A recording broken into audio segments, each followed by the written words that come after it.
cancel. Okay, so first, we're about to do that, define the robber barons. Then the whole discussion will be about their effect on the workers. Then we'll see how the standard of living changed for workers in this century. And by the way, what is a standard? I've talked about that before. I'm going to use that phrase a lot in here. Standard of living. What's that mean? How well off people are materially speaking. Okay, that's what standard of living means. And we're going to see how that changes, and then we'll see why that change came about. Okay? Now back to that definition I promised you. Okay, so originally that's who the robber barons were. The medieval, those lords who, they didn't produce anything. They just charged you for going through their territory. So what's the key? They had power, and they got wealth. They took it from other people. They didn't add anything to it. That's who the robber barons were originally. Later, in the 1800s, we're going to apply it to these guys. That's who the robber barons are for our concerns. Unscrupulous, what does that mean? Unfair, immoral, okay? And eventually, many people came to assume that this included anybody who was rich, right? I see myself working so hard. They're so rich, must be they got it in unfair ways. Oh, now we know our destination. Let's jump back to the question we're on. According to this editor and many history books, progress amounts to stopping the robber barons. What's the relationship between these two groups? When you look at that at the top there, what is the relationship between the two groups? Okay, people on the bottom doing all the work, people on the top getting rich. What do we call that? When I get rich off of your hard work. How about oppression? Would that be a good word for that? So many people, the way they would look at it, history books, progress is stopping the robber barons from oppressing the people. You with me? That's how your college professor is probably going to look at it, as your history book is going to look at it. But then it brings up another question, how? How do you stop the robber barons from oppressing the people? You be able to stop them by yourself? Okay, what are those robber barons? Look at the cartoon. What are the robber barons sitting on? Yeah, bags of money. How much money is in those bags? Now, what would that word be instead of millions? What would it be today? Billions. Okay, now there we go. I was waiting for it. Somebody with that much power, can you stop them on your own? What if all those guys were taken away? You're trying to hold that thing up by yourself. What's going to happen to you? Okay? And what happens if you stop working? I mean, you're too busy working. What happens if you stop working to go try to stop these guys? What's going to happen? You might get killed. What else? If they got that much money, they could buy somebody to beat you up. What else? Somebody can just replace you. And then what happens? If you stop working, why do you work? Yeah, if you stop making money. And what happens to you? Yeah, you starve. And who else starves? Your family. So are you going to be able to do something by yourself about this? So what institution could possibly muster the power to stop this oppression? Okay, maybe unions. We'll talk about them in another lecture, but then we're going to see there's going to be violence flare up with unions. Who else? Who has even more power? Let's look at the next political cartoon. Same guy. Made it. Okay. What's going on here? Who's that guy in the middle? Can you tell? You know that? So the myth is of Hercules, supposedly when he was in his first act of power, he's in the cradle. There's some snakes in there, and he strangles the snakes, right? So who's the Hercules strangling the snakes of oppression? Who's that guy in the middle? Yeah, our first progressive president. Go out there and strangle these. Now, who are the snakes he's strangling? That guy. Okay, he owned one of the most notorious robber barons, owned one of the biggest robber baron trusts, the giant Standard Oil. All right? And who's helping him? That guy, Senator Aldrich, which a lot of reformers didn't like because they felt he would stop all the laws they tried to get passed that the robber barons didn't like. So what institution does this editor hope will create progress by reining in the robber barons? What institution is he looking to? The government, right? And who's in the way? The robber barons and part of who's helping them, the Senate. Now, by the way, remember this is before the progressive era. Who picked senators back then? What's that? State legislatures. So what could the robber barons do? If it's not the people picking the senators, but the state legislatures, robber barons just go bribe the state legislatures to get in senators that they like. All right? So now it's going to take somebody in the government, maybe in particular the executive branch, who can come in and strangle the snakes of oppression. So according to a popular theory and most history books, progress arises when governments fight oppression and pass laws against things we don't like. Which leads me to ask, that's my question. Now, do you understand my question? What are the words in here? What's legislate mean? Pass laws. What's that last word? Utopia. What is that? Do y'all know what utopia means? Okay. What do you think? Can we create a perfect world by passing laws? Let's think this through. Let's go back to a time before the Industrial Revolution. We changed the way we're producing things. That's part of the era we're talking about. Part of the revolution, the Industrial Revolution. And let's look at practice. Most people today find horrible child labor. Most people think child labor is horrible. So how do most people think Western society stopped child labor? Just pass laws. I mean, it doesn't take a lot to think this through. It's not just, if we don't like something, let's just pass a law outlawing it. We don't like child labor. Are you stupid? Just make a law. Why? How could you possibly oppose that? How could people possibly have opposed child labor? Did they just not like progress? Right? And that's how it's often depicted. Can you imagine Hollywood making a movie about this? Right? Okay. Well, let's see how that would have worked out. Okay. So here's your Farmer Bob with his kids. These are bottom dwellers like us, okay? Not the robber barons. And he's got his kids out there working, right? So Farmer Bob, he can raise some food, but he needs his kids too, and then they've got enough, okay? Clothes, those sheep aren't going to shear themselves, right? Need the kids out there helping. And then everybody's got to work together for the wood and the bricks to make a house. Okay, that's the situation, right? All this stuff that we need to live, where's it come from? Labor, work, produce it, right? That's how the world works. That's how Farmer Bob's world worked back then. But what's the problem? What do we not like?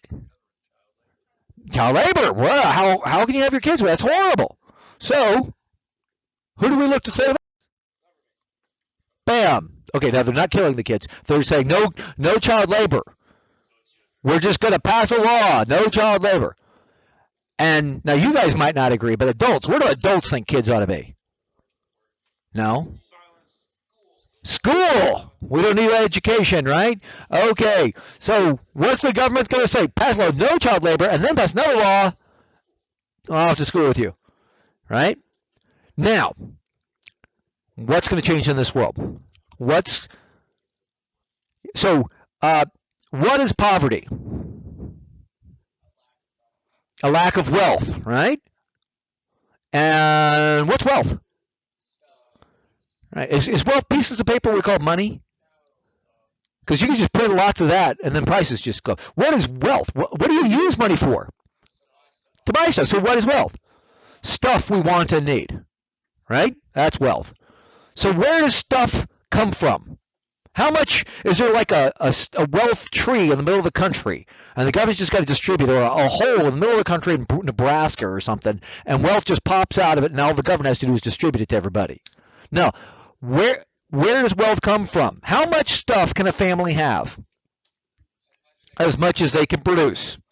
So how much food, clothes, and shelter does this family have? As much as it can produce. What's going to happen if we pass a law saying those kids can't work? Let's take a look. Okay, so no more kids. So we only have Farmer Bob's production of food. So once we're done eating what Farmer Bob produced, only have wool that he could provide. So once your shirt gets worn out, and we didn't have enough wood and bricks to finish the house. Okay. So that didn't work out so well. You can't just pass law. Man, remember this happens today. Repeatedly, I'll hear about this. Some do-gooder go to another country and said, we got to stop these kids from working. Just pass a law. Don't you care? And I remember NPR in particular once this happened. And they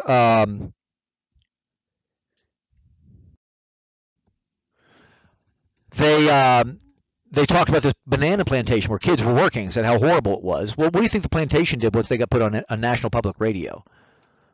They fired the kids. Now, are those kids better off now? They got a school, they got all the things they want, and everything's just because they passed a law? Or they followed the law? No.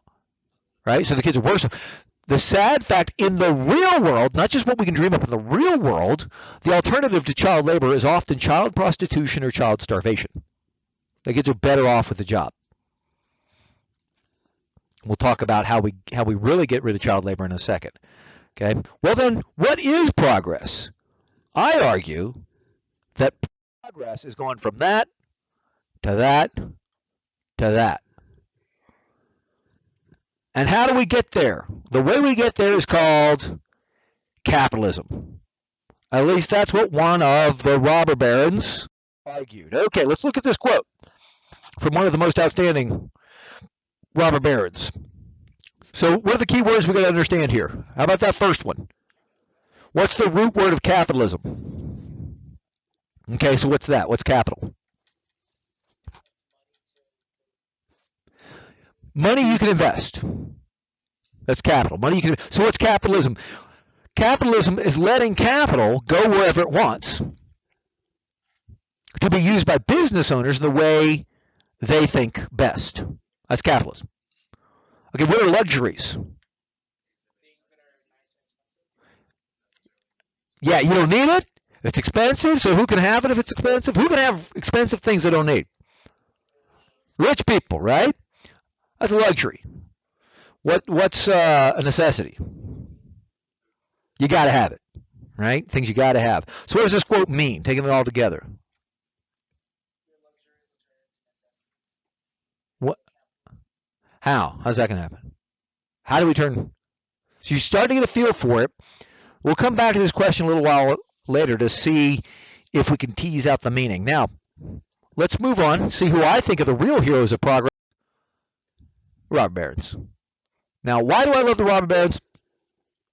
I love the robber barons because I love the idea of babies not burning alive. That makes me happy to think about.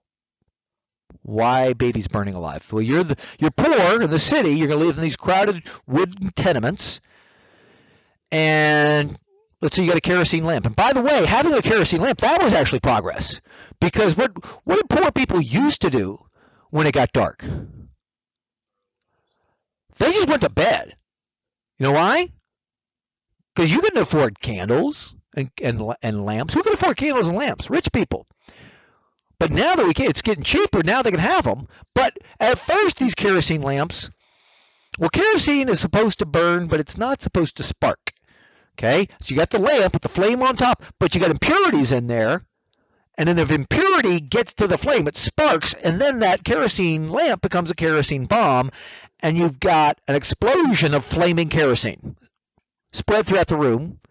You got the clothes, you got the blanket, you got the wooden floor, the walls, all catching on fire. The whole block burns. Maybe the parents can scramble out, the baby's going to die. Along comes John Rockefeller, the snakehead, okay? And what does he do? His company is called Let me tell you the name of this company, see if you think you know why they were called this. Standard Oil. Why would they be called Standard Oil? Because he said he's going to set the standard that everybody else, this is going to be the best oil, everybody's going to want it. And they had an emblem, it's called branding, right? You buy from a tank with this emblem, you know it's the best oil, the best kerosene. And guess what? A lot of people liked that. He made a lot of money, got really rich. And then the deaths from fire decreased because you didn't have all those people burning alive, because they didn't have the kerosene, the impurities in the kerosene. Now, people thinking, man, I'm glad I'm not burning alive. My baby's not burning alive right now because Rockefeller. Are they thinking through that? See, part of the art of doing history and economics is thinking about what is not there, seeing what doesn't exist. We take it for granted. The reason we can hate the robber baron so much is because we take for granted what is there, but has it always been there? Has all of history been characterized by progress? I also love the robber barons because I rejoice at the idea of babies not dying in their mom's arms.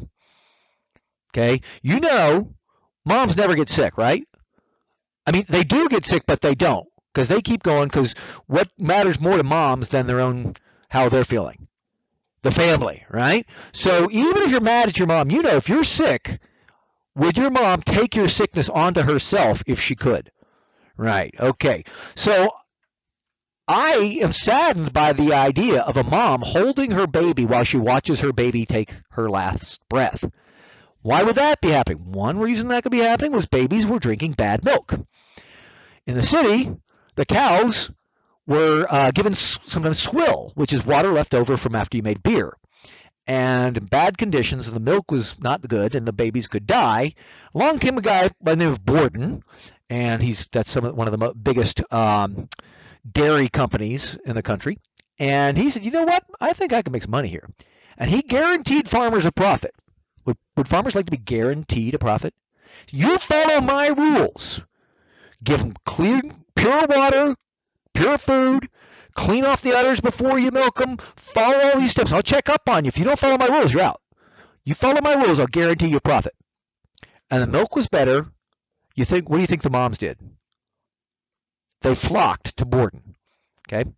And then, are those moms thinking, my baby is not dying in my arms? Right? But why did that change happen? Because a robber baron was making money.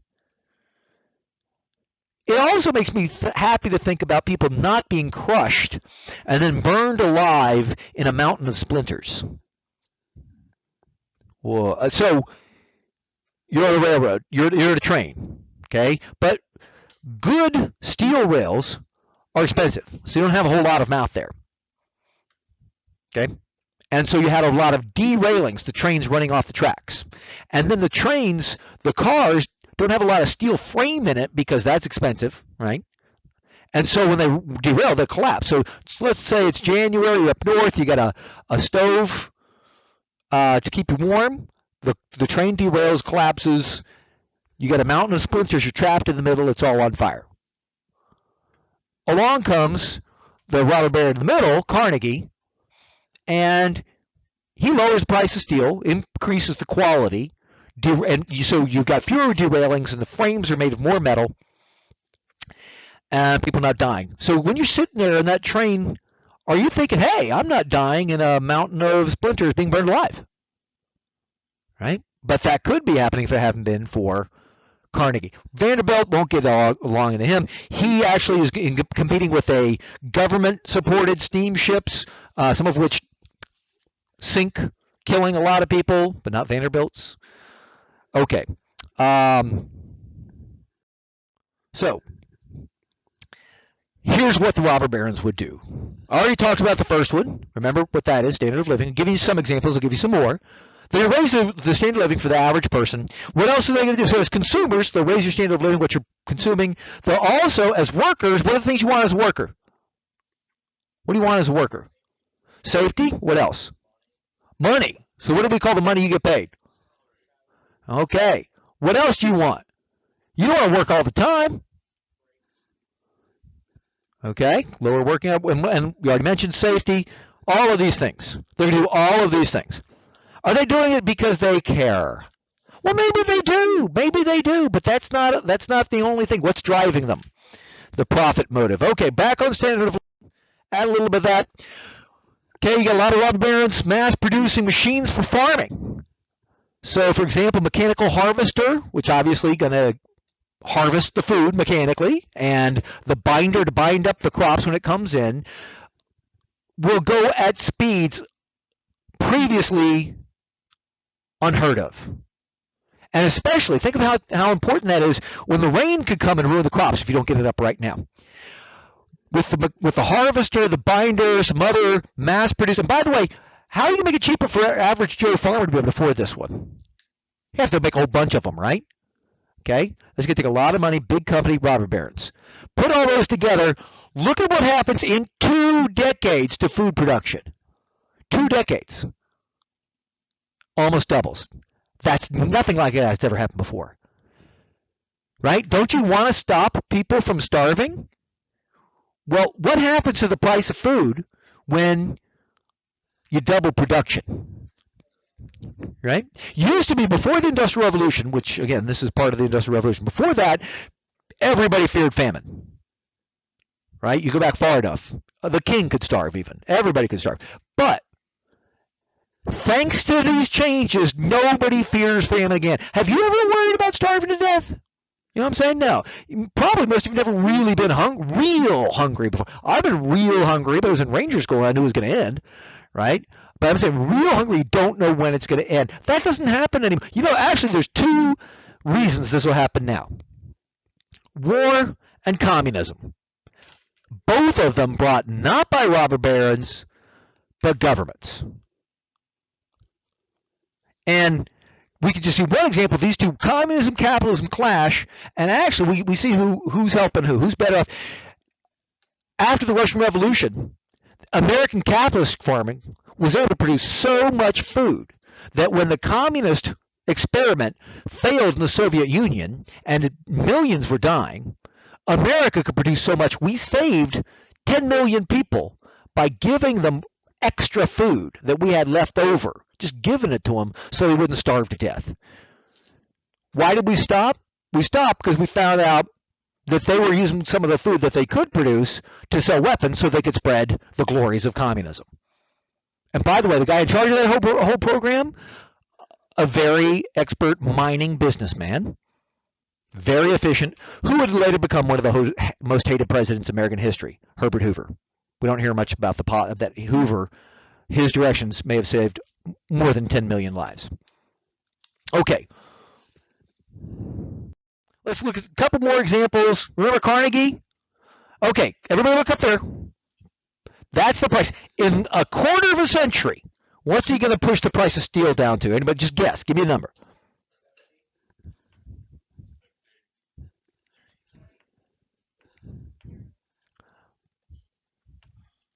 Is that going to make a difference?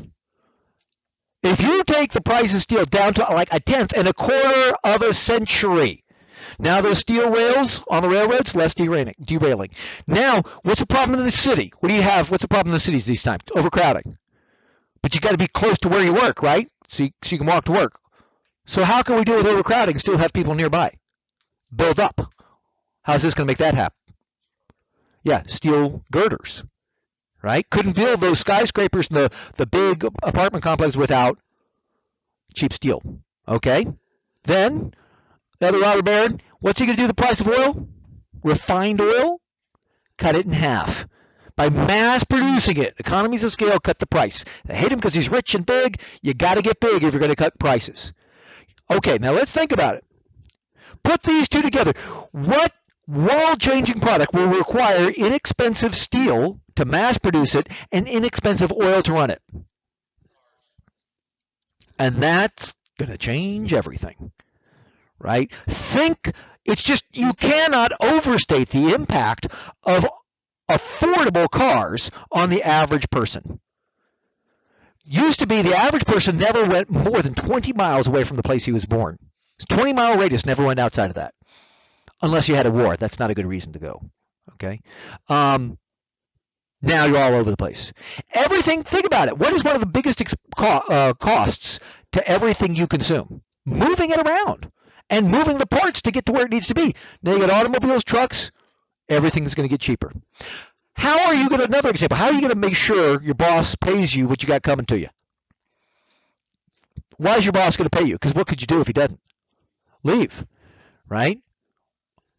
Now you can leave. You can go to another town now. Used to be if there was a famine, what did you do? You starved in place. Now you can just move. There's a matter of fact, one of the stupidest movies ever made, Grapes of Wrath. The Okies are fleeing the Dust Bowl in their old jalopy. They make sure they show how beat up and horrible this car is. They show that in the Soviet Union to try to show them how horrible it is in America. You know what they say in the Soviet Union? He's got a car. I don't have a car, right? Why could the poorest people in the world, in the country, the poorest people in the country can have something rich people didn't have just a couple decades ago? And what do the robber barons do? And you see how all this is going to fit. This is the modern economy. I think it was Carnegie said that's the key. You got to drive down the cost of steel, drive down the cost of oil if you're going to have this future economy. We're going to make everything with steel, and you're going to drive everything with oil. Okay. So let's go back to his quote.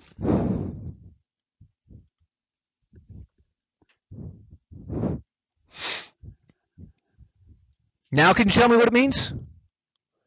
Right? Well, let me ask you. What do these things have in common? Automobiles, indoor toilets, kidney dialysis, and scissors. I've got an infinitely long list. Ask my daughters. I'm always talking about this stuff. But what do all those have in common? They used to be originally who had them. Now, and so if it's so expensive, only the rich got them. What's that called? Luxury. Now, why can us bottom dwellers have these things? Why can we be able to afford it? Who dropped the prices? Capitalism. The robber barons through capitalism, right? Okay. Driving the price. Now, can you imagine an American not having a toilet? It's a necessity. Well, you don't literally need it to live because you used to. But actually, in the city, one of the big problems was, well, what are you going to do with all the human waste, right? Now we can get rid of it thanks to the robber barons. And by the way, how did that happen? Did the government pass a toilet law? Everybody's got to have a toilet? Capitalism. Okay? Now we're talking about how the robber barons, we talked about, what did I just describe? The robber barons improved what? All these things together. Standard of living. Convinced? Okay. What else did I say? That's as consumers. What are they going to do for them as workers? Raise their wages. But first, we got to learn a principle. Why don't you just pay workers? Hey, that's not a living wage. You don't pay them enough. Okay, can you just come up with this theoretical amount people ought to get? So you got to pay that much. If a worker is like producing a shirt, and the consumer, put my slides up here, y'all. The consumer pays $10 for the shirt. Can the boss pay him $20? What's going to happen? You keep doing that.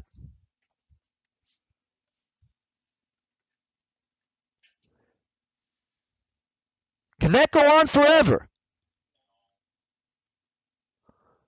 Think about it. This is how we started out. Last slide. Boss got all the money. Robin Hood, take from the rich, give to the poor, right? Well, you could do that some. You can do that for a little while. Okay, that's how we ended up. Robber barons got less money. People got more. And that process would continue until what? The boss has no money. But if you give the worker not only the money we get for selling his product, but some extra, where's that extra coming from? From the boss's money, right? And that's what we love. Yeah, stick it to the rich. Is there an unlimited amount of money in the boss's pockets? And what happens when the boss runs out of extra money? What is the only way? So for a short time, you can take from the rich, give the poor, do the Robin Hood thing. But what is the only way? There's no debate about this. What is the only way in the long run you can continue to pay workers more and more and more? Is if you enable them to do what? More and more and more. Y'all with me? They have to produce more value if you're going to keep paying them more. And that's what the robber barons are forced to by the profit motive, the profit system. So first of all, let's see how they increase wages.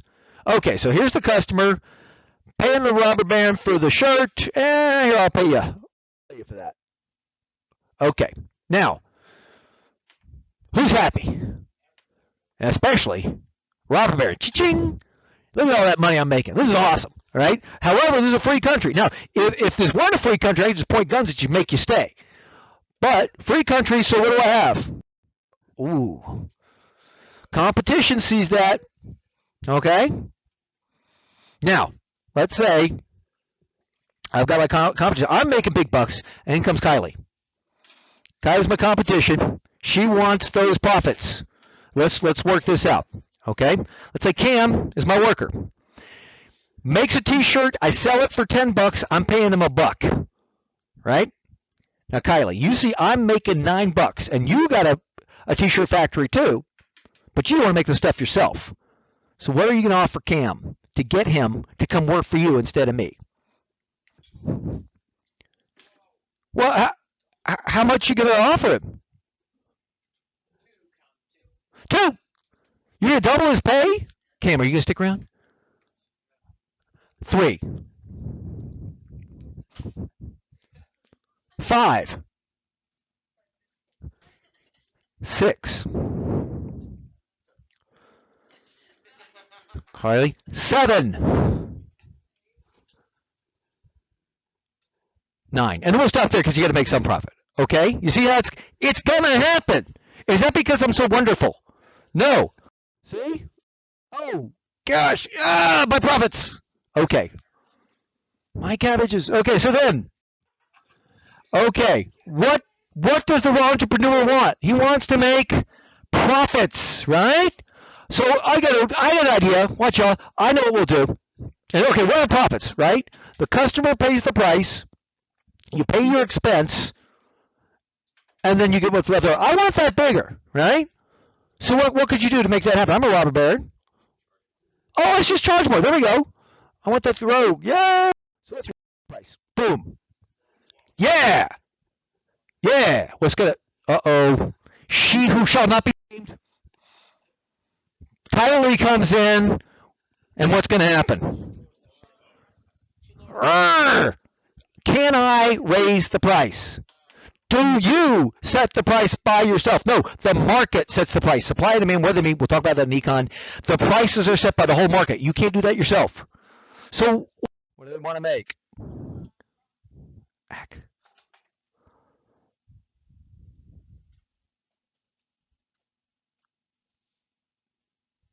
Sorry.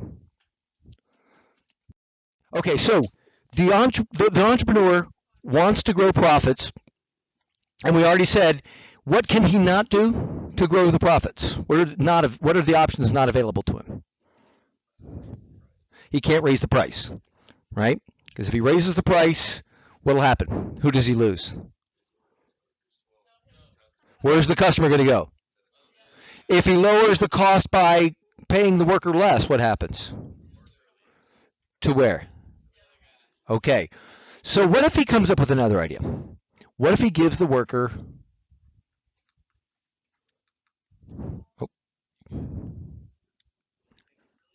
What if he gives the worker... What's that?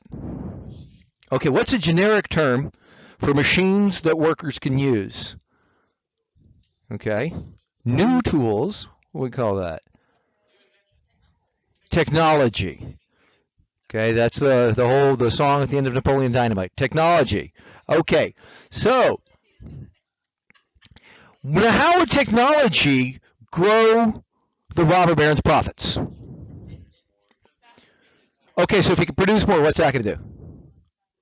Look at how will it grow the profits? Okay.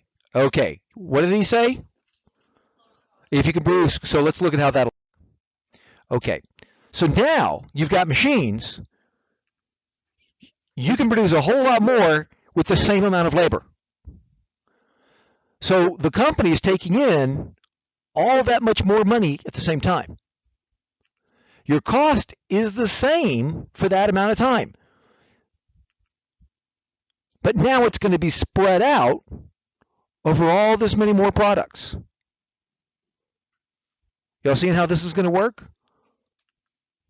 So the worker is not getting paid less.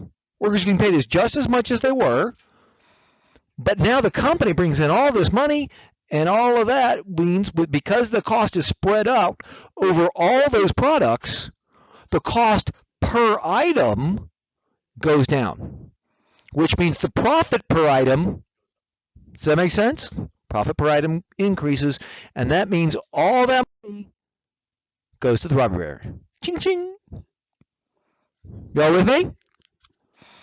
See how that's working? So, who is fat and happy? The robber baron, the fat cat, capitalist pig dog, half cat, half pig, half dog. Kind of like man, bear, pig. Okay. So,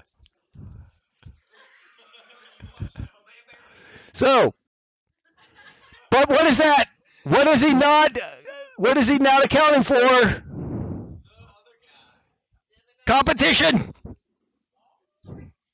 Daily. Okay. So, who's watching? What does the competition see? What does he look? He's leading the profits, and he knows how he's doing it. What? Technology. Okay, now look up here. Remember the symbol we're using for the entrepreneur. The light bulb represents what? An idea. But if all you've got, if you don't have any money, it stays an idea. What do you need to turn that idea into reality? What is it? What do we call money that we get? Capital. What's in that briefcase? And so this robber baron, this entrepreneur, wants to make profits. Okay? Maybe they don't know anything about this industry, but that's fine. You know, a lot of the robber barons, they didn't start up in the industry they made a lot of money in. What did they do? They knew, and maybe you know some people like this. Maybe your parents are like this. You know someone who they've got money. They don't know all the technical details of that industry, but they know finance. They know how to manage people. They see a good idea. And so this other entrepreneur says, I can make profits too. I got some money. I'll go buy some technology. Now, what's the only thing the new entrepreneur is missing? Yeah. Can they now just have anybody? What do they need? They need somebody who knows how to what? Work that technology, right? So you and me, we're the bottom dweller. That's what we're thinking of. We're the workers. Okay? So what is the competition going to say? Look up here. What do you think is going to happen? What's the competition? There you go. So what's the worker going to do? Oh, okay. Now what does the robber baron have to do? Okay, I'll keep you. Oh, yeah? Well, is there still profits to be made off of this? I'll offer you more. What does the robber have to do? Does it stop yet? Eventually stop because the entrepreneur has to make some profits. It has to pay for the technology and stuff like that. Do you see what is driving the train here? Okay, you can call it greed. What's the system? What's driving everything? The profit system. This is a law. Why do you study history? You study history to learn about human nature. This system is built into us. Y'all with me? That is how the workers get more. And it's forced. You see, does the robber baron want to do that? He's forced to. Now think about it. Look again. That looks a little unrealistic to you, right? Look up here. Why does that look unrealistic? Because you said, well, look, the robber baron is making less than the worker. But why is this really what's going to happen? Because how many workers does that robber baron have? Maybe 10, maybe a couple hundred. You with me? And so, yeah, per item, the worker's getting more, but the robber baron has a whole lot of these workers. And as a nation, as a society, if you've got freedom, wages will take up less of the national income than profits. More, a lot more. Wages take up a much bigger chunk of the national income than profits will. Okay, somewhere around 6% for profits. Wages a whole lot more in a free society. Now, if I can point guns at people, make them work for me, competition won't force the wages up. But in freedom, they will.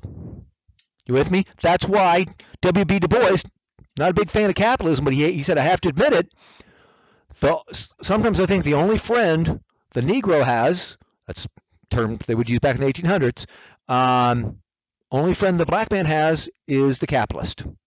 Because what color does he didn't say this, but what color does the capitalist see? Green. Okay? And he wants to make money. And that's going to, but because, and by the way, do you see Jim Crow? What's Jim Crow doing? You must stay here. You can't go around and move into different places. Segregation. Trying to not have real free markets. You with me? You got a free market. What did Lincoln want? What did Abraham Lincoln want? What is the Republican Party founded on when it opposes slavery? Free labor. You got free labor, wages is going to go up. Does that make sense? Okay, got a little off task there. I'm sorry. It's such an interesting concept. You get a little carried away. Okay, so we've talked about wages, but that's not all. You don't want to work all your life. You don't want to just work, even if you're making a lot of money. You want your hours. What do you want to happen to your hours? Okay, but before we got technology, and again, who brought the technology in there? And by the way, Marx would admit this. Marx said did you know Marx actually said capitalism was a necessary step? He said we had to have it. Capitalism created the industrial machinery that created the working class. We needed that, but then we're going to go past it. That's what Marx said. Okay, but before the robber barons introduced technology, you had to work long, hard hours, and you weren't making a whole lot of money, right? So you're working all day for just that. And it's not just that day.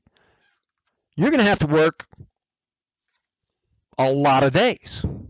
Why? Because how much are you going to get paid? You can get paid, tell me, as much as you produce. Because you're not producing much yet without technology, you got to work a lot. Because you got to pay for your food, you got to pay for clothes, then shelter. Oh, not much left over. That's before the robber barons brought in technology. Now, that's the black rectangles represent the hours before. Now we're going to see, once we bring in technology, in a much shorter period of time, you're producing a whole lot of value, so you get a whole lot of money compared to what you used to make. Now, you pay for your food, clothes, shelter. Whoa. Yeah, baby. Now think about this. Look up at the screen, y'all. What is in the robber baron's left hand? A briefcase. What's in that briefcase? Now, originally, maybe a lot of that capital was his own, right?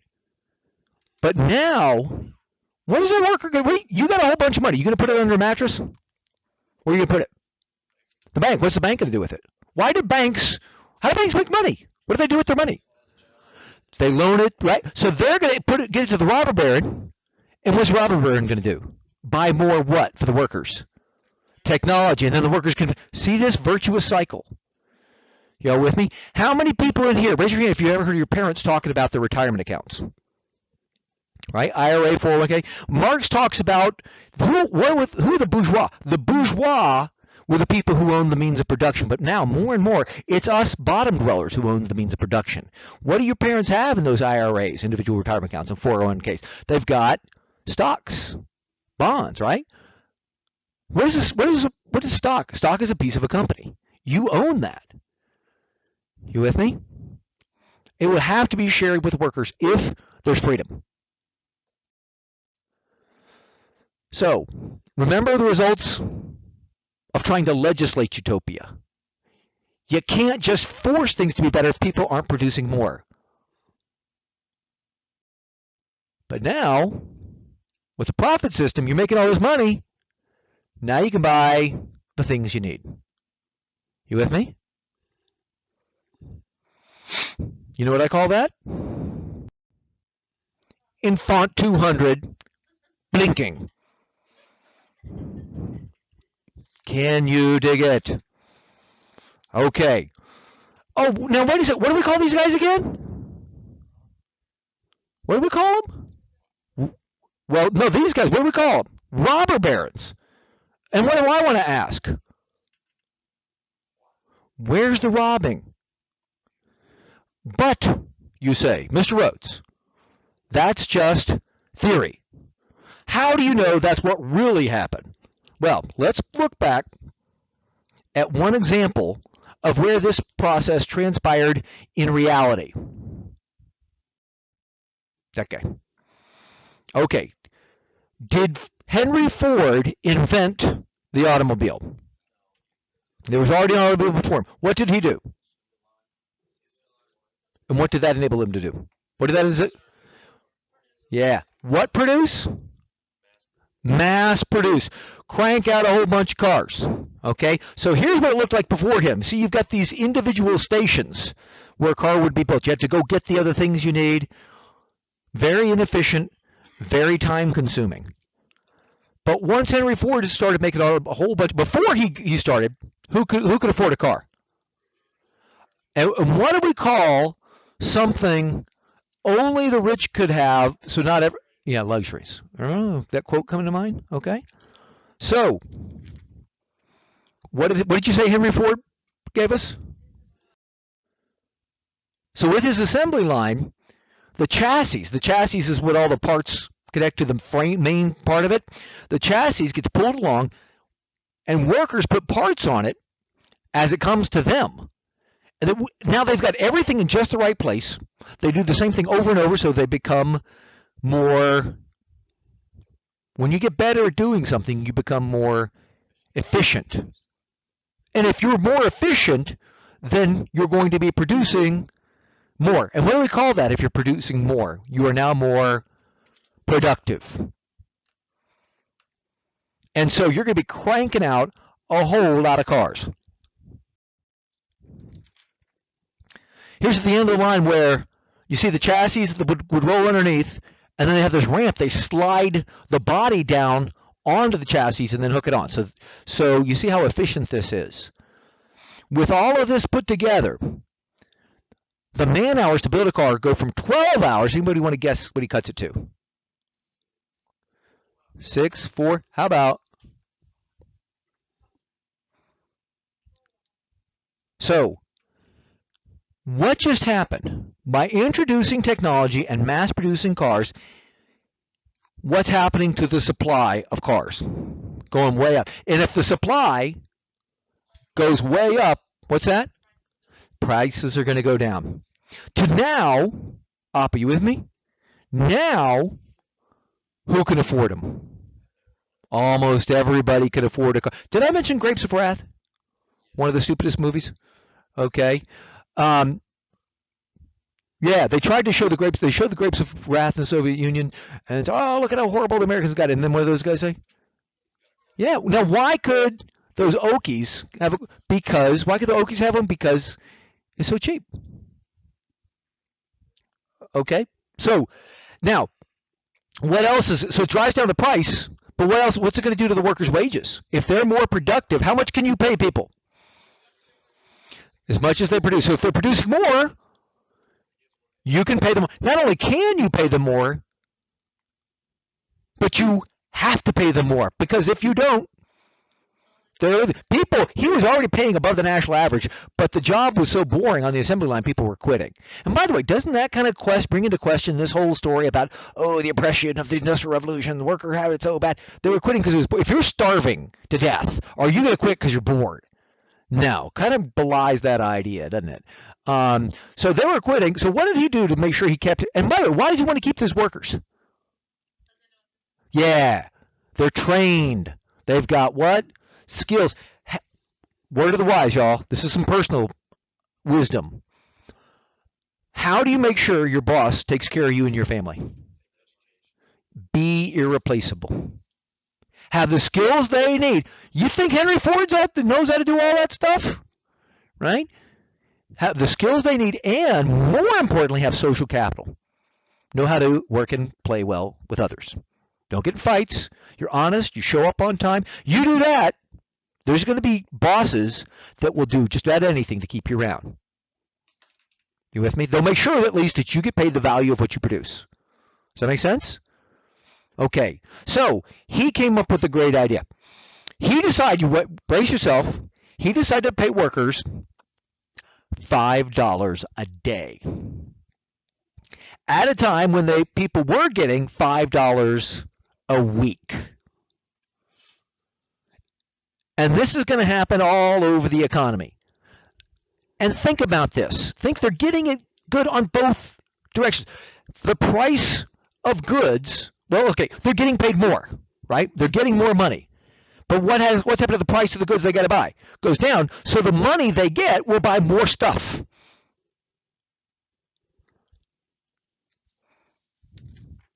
What's that Carnegie quote again? Right? Capitalism is about turning luxuries into necessities. Right. Now you say, well, Mr. Rhodes, that's just an anecdote. Maybe that's just one example. But it wasn't isolated to Ford. Wages went up 50% nationwide in this era. You say, okay, well, maybe, Mr. Rhodes, maybe it's not the profit system. Maybe it's unions doing it, forcing them to pay more. I doubt it. You know why? Unions are only about 3% of the workforce. 3% of the workforce being unionized is not going to have that type of impact. And by the way, in the next lecture, I'll explain why unions can't raise wages for everybody. They can't do it for everybody, and we'll see why later. But they do serve a purpose, and we'll find out what that is.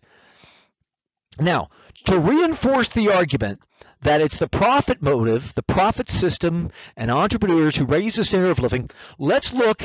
Okay, look at me, y'all. Remember, why do we study history? We studied history to learn about human nature. Now, a cool thing about teaching here is I get to teach people.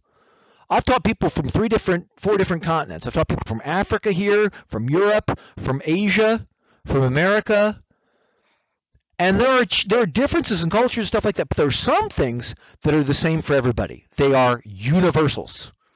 That's because human nature, deep down, has some things that don't change. And so this system, I will argue, will work everywhere. We're going to prove how deep this is by saying the same thing is going to work the opposite side of the world at a completely different time in history. Remember, the founders believed the principles of the Republic, for example, were applicable to whom? We hold these truths that what men are created equal? All men. You all with me? So, who's that guy? Anybody know who that is? You ever heard of U2? You ever heard of U2? I never know. Is it Bono or Bono? Bono. Okay. Okay, Bono. Now, why is he doing a face palm? No. Look, read this. Well, let me just give you a little background.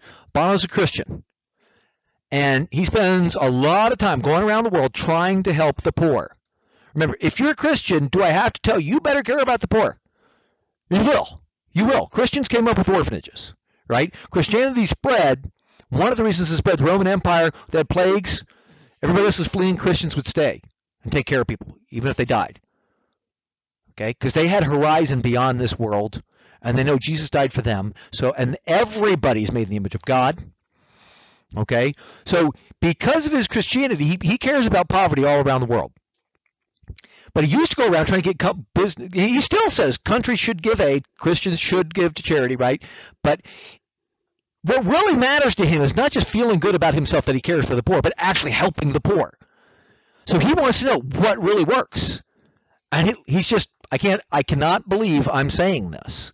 He's at Georgetown University saying, aid is just a stopgap that we could do for now. If you really want to help people, there's a limit to how much you can take from one group, give to the other. The other group will run out of money. Even if you take everything they've got, how can you continue to give them more and more forever? Enable them to do what? Produce more and more. Remember the problem with mercantilism? It thought wealth was gold and silver. And what's the problem with that? There's only so much. It's limited. But if wealth is stuff we want, what's the limit? There's no limit. It's as much as we can produce. So enable people to produce more. And he said entrepreneurial capitalism, that's the way to go. Let me just throw out a couple statistics. Probably used them before because I love them so much. Okay? 1 billion. Why do I say 1 billion? Because it's better. Because 1 billion people in our lifetime. Okay, you say, Mr. Rose, you're so much older. Really, I mean, the grand sweep of history, we're kind of the same era, right? Okay, so just before you were born, okay, within my lifetime, since around 1990, 1 billion people, Steve, you with me? 1 billion people lifted out of poverty, out of dire poverty. And when I say dire poverty, this statistic means living off of $1.25 a day. Less than a Big Mac. That's for your food, for your clothes, for your house. You see why some people live in cardboard boxes? $1.25 a day. You're on the edge of survival. Just something goes a little bit wrong, you and your family die. You watch your children die. 1 billion people have been lifted out of that. If you're a Christian, I'm not saying only Christians care about this, but if you're a Christian, you rejoice. Because these are people you may never meet, at least here. You'll get to know them in the future. Some of these people you're going to spend millions of years with, right? But even if you never meet these people, you care about them. They're made in the image of God. You don't just care about people in America. Okay? And so 1 billion people lifted out of this dire poverty, that's something to rejoice about. Let me give you another statistic. Since 1990, you tell me, what percentage of the world population lived in dire poverty in the year 1990? Give me a guess. In the world. Nobody in America lives in dire poverty, by the way. Not dire poverty, not that $1.25. Poverty in America is upper middle income for most of the world. 40% of the world. Almost half. Think about that. Almost half of the world, $1.25 a day. You with me? Now, what's that down to now? 10%. 40% to 10%. Nothing like that has ever happened before. Okay, here's a chart. This is if we look at living off of $1 a day. Okay? From 1970 to 2006, it's fallen 80%. From 26.8% down to 5.4%. That, you know what I call that? I got a word for that. That's progress. You with me? That's something to rejoice about. Okay. Seriously? Okay, we'll pick up there tomorrow. Okay, so we just said that capitalism has lifted 1 billion people out of poverty. Just within a couple decades. And world poverty experts have said, this from left-leaning Brookings Institute, poverty reduction of this magnitude is unparalleled in history. Never before have so many people been lifted out of poverty over such a brief period in time. This is amazing. And again, if you care about people, you find this interesting. 1 billion people not living off of $1.25 a day. That's huge. So how did this happen?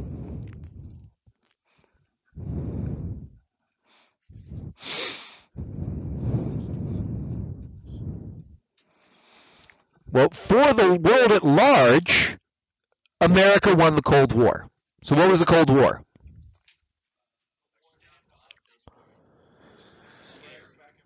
Who are the two forces? Russian communism, American capitalism.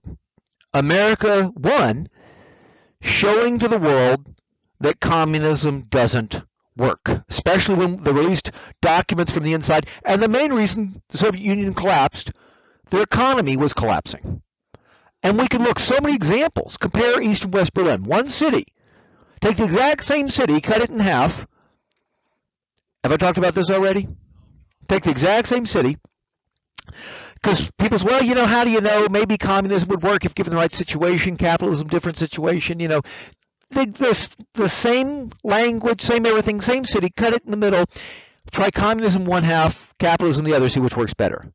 We did that. Unplanned experiment. Within a couple decades, West Berlin, after the devastation, completely wrecked by the Communist Army, right, the Soviet Union, and within a couple of decades, West Berlin became one of the most prosperous, free places in the history of the world to live. Okay, we'll learn more about that in Econ. We talk about how what really turned it around was the provisional leader against the American generals' commands decided, hey, I'm just going to stop all price controls, let people buy and sell whatever they want, and boom, Germany's economy starts exploding. That's for Western Germany. West Berlin ended up doing something similar. So West Berlin becomes one of the best places in the world to live. East Berlin, not so much. Okay, if you want to know, is one better than other? We could sit there and philosophize and argue. If you're literally, and yes, millennials, I mean literally, if you're literally willing to die, risk dying, to flee from one to the other, it's a pretty good sign the one you're fleeing to is better. Okay?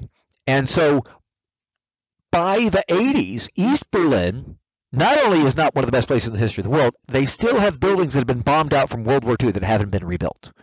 And East Berlin is one of the most prosperous cities within the communist bloc.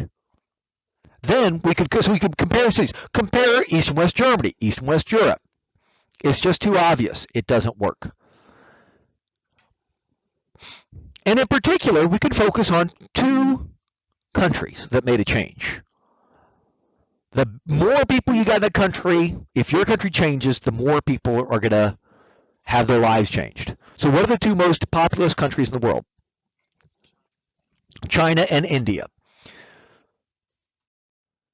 We'll get to this picture in a second. Now, did China and India get better because they decided, hey, we're going to double down on socialism? We didn't have enough socialism. That's why it didn't work. We'll do more socialism. Is that what happened? No, they tried socialism, and they tried more socialism, more government telling people what to do. And that just led to more millions of dead people. Okay, in China, they tried the Great Leap Forward, Cultural Revolution, didn't work. India continued with socialism after socialism, still got people in unbelievable poverty. What did happen? What happened in Asia? In particular, early 1950s, America saved South Korea from conquest by communist forces. Sacrificed 33,000 dead. What's that going to do? Well, now we got another experiment. One peninsula, same people, North and South Korea. Same language, same culture, same heritage, same history. You see on the picture, what do you got up there? What's it showing you? Yeah, South Korea, North Korea, a little bit of China there, okay? And in the end, what's the difference? You got, like you say, what do you notice about North Korea? Why is it dark? What's that? They're poor. Exactly. Remember what do poor people used to do when it got dark? Just go to bed because you can't afford lighting, right? Now, something that I've been talking about, we'll continue to talk about, freedom in the economy is connected with freedom in society. The founders, remember, what did they fight for? No taxation without. So there is an intrinsic link between freedom in society and freedom in the economy. You take away my property, you're taking away my freedom. Okay? And so North Korea is not only poor, They're a slave state. Okay, so South Korea, you've got one of the best places in the history of the world to live. North Korea, the worst place on the planet. Now, because they're not free, we're not exactly sure what's going on in there. They're not a free people. But when somebody escapes, and think of that, what do you usually have to escape from? But literally, like prison, right? Do you have to escape from America if you want to leave America? Well, leave, right? A free country, you just leave. North Korea is a giant prison, right? And so when somebody escapes and doesn't get shot, that's a bad system where we got to keep people in. To keep people, we shoot them to keep them from fleeing. But when someone is able to flee, we get some really scary, horrifying stories of what's going on there. We hear there's no rats in Pyongyang.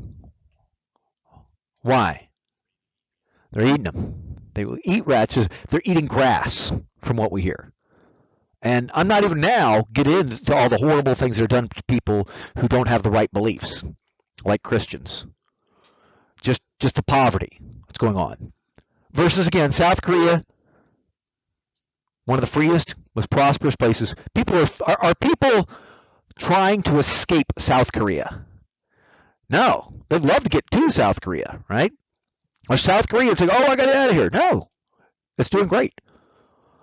What's the big difference? Same people, same culture, same history, same language. Big difference? The profit motive and a whole bunch of robber barons. Right? What word do I prefer for robber barons? What do I prefer for entrepreneurs? Okay? So, China saw this going on. China saw what's going on, North versus South Korea. They saw the other, what's called Asian tigers, Hong Kong, Thailand, Singapore, Japan, right? We conquered Japan after World War II. We said, here's your constitution. Basically, MacArthur said, here's your constitution, handed it to them. We conquered them, kicked out the militarists, and said, now, if you want more stuff, instead of conquering people, you trade.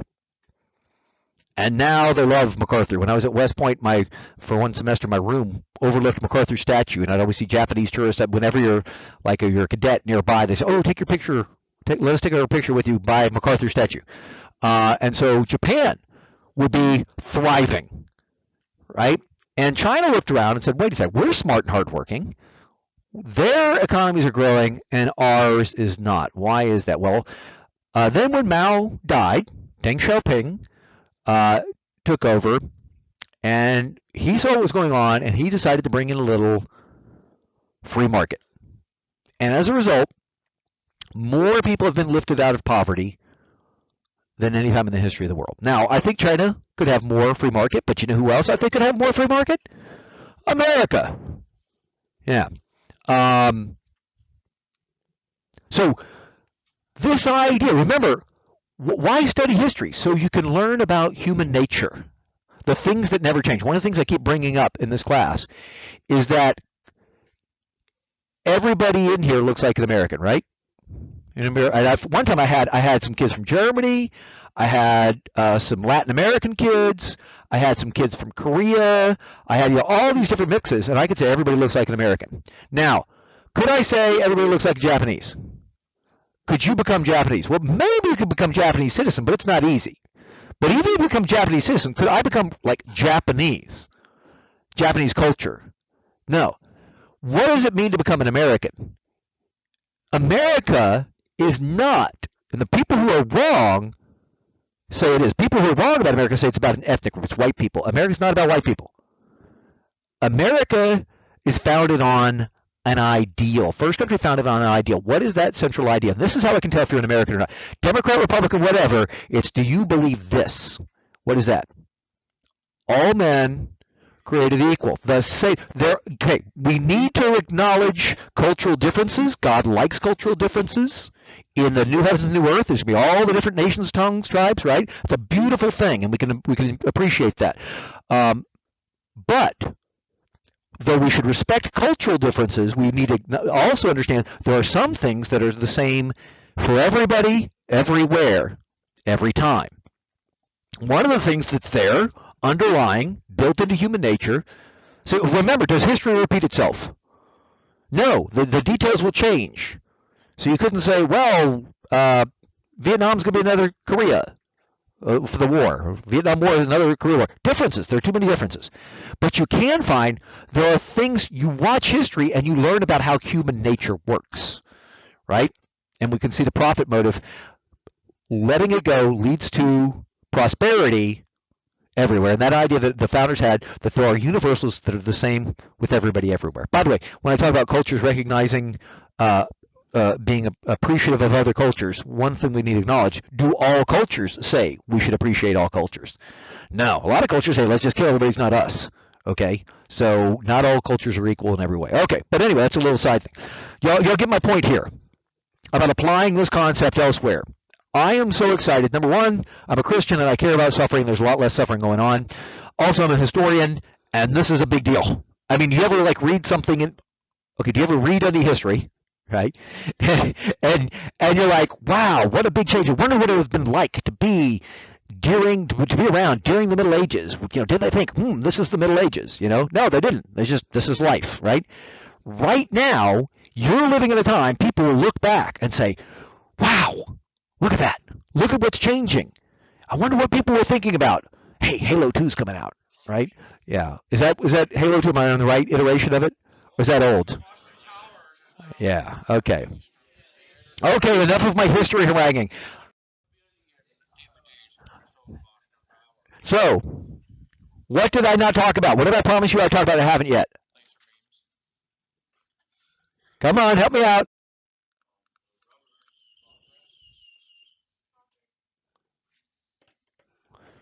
Did I cover all of those? I did not cover all. Kylie, come on. I did not talk about working conditions yet. Okay, you guys give it a shot. Here you got your worker. Okay, it's a millennial. Okay, so used to be 1800s, you're like, oh my gosh, I'm afraid my foot's going to slip into those gears and I'm going to lose my leg. Okay? Or, oh my gosh, I'm going to get lung cancer because there's all this pollution in here. It's like horrible stuff going to happen. Now, and so back then, they had a lot to really worry about, right? There was once a baseball game where they had everybody in the game, every player had lost a limb to an industrial accident working for the railroads, except for one guy who lost a limb in the Civil War. And now, we're still going to complain, right? And that's the point. There can always be room for improvement. Now you're working for Google. Say, oh, I think I want a neck massage, and I want some sushi brought to me. Oh, okay. They'll do it. They'll come give you a neck massage, right, and bring you some sushi. At least that's what we hear. Now everybody wants to go work for Google. But that's the point. The demand for improvement never ceases. So think about it for yourself. How would this work out? Look at what we have on the board, who the players are, who's there. What will force the entrepreneur to improve work conditions? Okay, I hear competition. What else? You can leave. What do you want? As a robber baron, what do you want? Use the word up there. Okay. All of these together. So how are all those together to make you improve his working conditions? Because, they know there's competition out there. I could leave. By the way, that is why we had segregation. Remember, this works if there's freedom. But that's why people have always wanted to use the government to stop freedom. That guy over on the left, the other entrepreneur, he doesn't like the competition being there. He wants to say, no, you have to stay here. People are always going to try to use the government to squelch freedom so they don't have to give in to competition and share their profits. So you can use some Marxism to talk about oppression. And Marxism can show you some oppression going on, but the solution is always going to be more free market. Okay, so he says, I can leave. Okay, now, what could you do to get him to stay? What else could you do? You could pay him more, right? But look he's already doing pretty well. And you're really going to have to do it because, and by the way, why are American workers worth so much?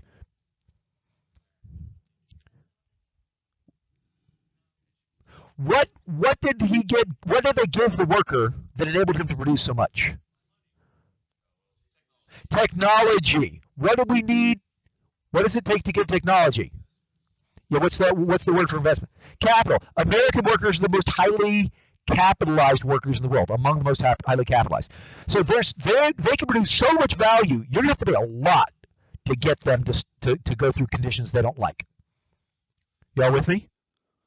And what will that do? If you pay them to get them to stay, ooh, you don't like that. That's a higher cost. So what are you left with? Just like bringing in technology to lower costs, you could improve his working conditions. Now he's smiling. And that is going to be a lot cheaper than paying him more because he's so productive, he's worth a lot of money. Does that make sense? By the way, you ever see dirty jobs? Right? Why do those guys do and by the way, it's guys generally, isn't it? Right? When we talk about, the wage gap, men get big, but okay, do you see women inside those, I don't know, those sewer tanks or whatever, whatever nasty stuff he's coming up with? You see women very often up in on the high-powered electric lines when it's 5 degrees below zero. Is that because the electric company is sexist and won't let women? They would be thrilled. So they could put it on an ad. Here, we've got women working. They would be ecstatic. But women are smart. And they don't like to be cold. And so, Jamestown, right? Women tell the men, honey, here's your coffee.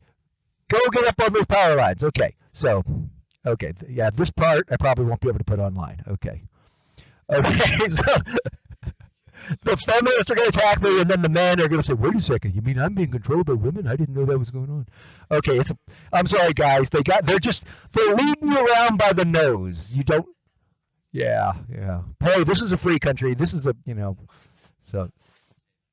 Girls are like, yeah, we're in control. We don't mind. Pretty much, that's okay, so let's get back on the topic. Okay, but don't worry. Hey, ladies, don't worry. The guys will forget that we had this conversation like 5-6 seconds. Okay. What? Okay. What? Okay. So, by the way, what's forcing all this to happen? The profit system. Profits. One other example of prices.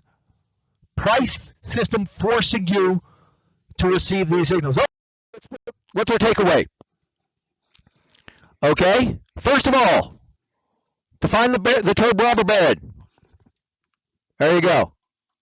I kind of mixed the early one, that not adding to society, added that to my later definition. Does that kind of fit what people think of when they think robber baron? That picture, that cartoon, right? Okay, can y'all feel like you could do that on a test? By the way, I gave it to you in the notes on that back page, okay? Now, can you critique that?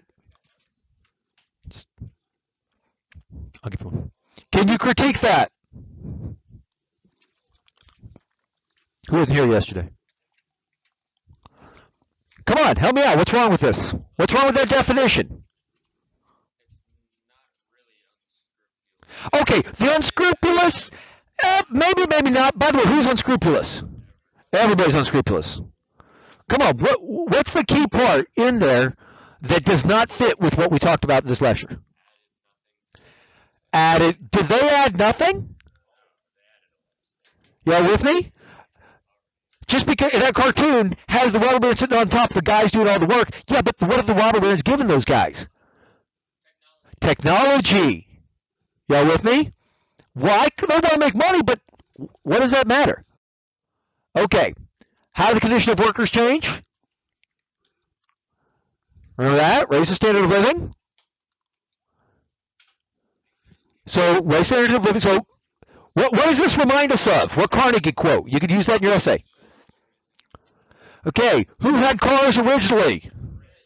Okay. And then what happened? What did he do? Yeah. How about what's going on with the food over there? What happened? Mass produce it.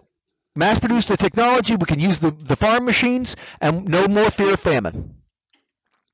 Okay? Ching ching. Because they are highly capitalized. They have the technology to earn less money. Oh. What's this showing you? What's the blue? What's the black? What's the black? That's how long you had to work before technology. And then the blue is once who gave you technology? And who knows the future? You know, like when your grandkids are in here and Mr. Rhodes rolls in his wheelchair or hovers in his hoverboard, right? Who knows what it'll be then? Okay. And I'll be talking about it instead of okay. Instead of work week, maybe it'll be work hour, right? You're so productive, you work an hour a week to earn all you need, huh? And then you go hit your jet ski for the rest of the week. Or if you're Mr. Rhodes, you get your Kindle and go orienteering while you're listening to some Ludwig von Mises. That's right. Or some Thomas Sowell, right? Okay.